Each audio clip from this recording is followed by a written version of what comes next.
All right, well, this is one of my cockerels from 2025, and I actually have several his exact age that look very, very similar.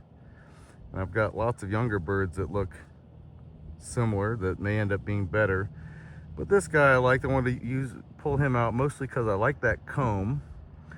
And for those of you that are purists that will tell me that's not a good comb because it doesn't have 5 to 7 points, I'm trying to replicate the Beccasar, the black Beccasar, which has a comb much more similar to that. So it does have a little bit of a twist in the comb. That's not great. But as far as having a whole bunch of little tiny teeth on it, I do like that.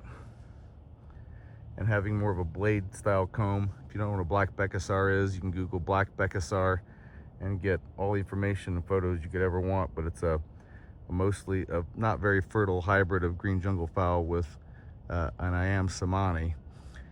But anyhow, you can see this guy's got really good color on his wings. And you can see here it extends onto the neck and the chest.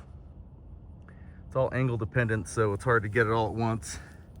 If you get the right angle, it's even down. See down on his wingtip, there's some good iridescence, although not very magenta. But of course, when you back it up over to here, you can't see it because the angle isn't good for it.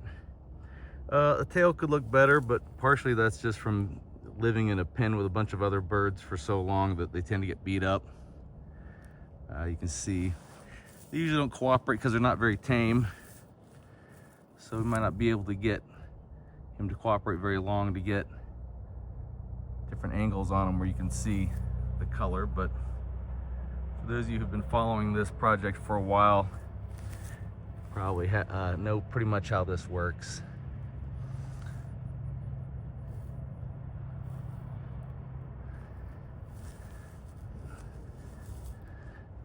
If you follow Purple Poultry Project on Facebook, there'll be some still photos there. I'll try and take some still photos of this guy in a little bit. And the advantage of still photos is, you know, they don't have much of an opportunity to do anything but cooperate. So this guy hasn't freaked out and left yet, but he's gonna try and run off, I'm sure, soon. And it's just hard to get all the angles you want when they're tethered like this, unless you're just really cooperating, which he actually so far seems to be doing. But anyhow, this is at least an example of what I've been hatching out in 2025. And I'm sure there'll be updates, especially when I start putting breeding pens together, deciding who actually makes the cut and who doesn't. And anyhow, thanks for tuning in, and this is the update.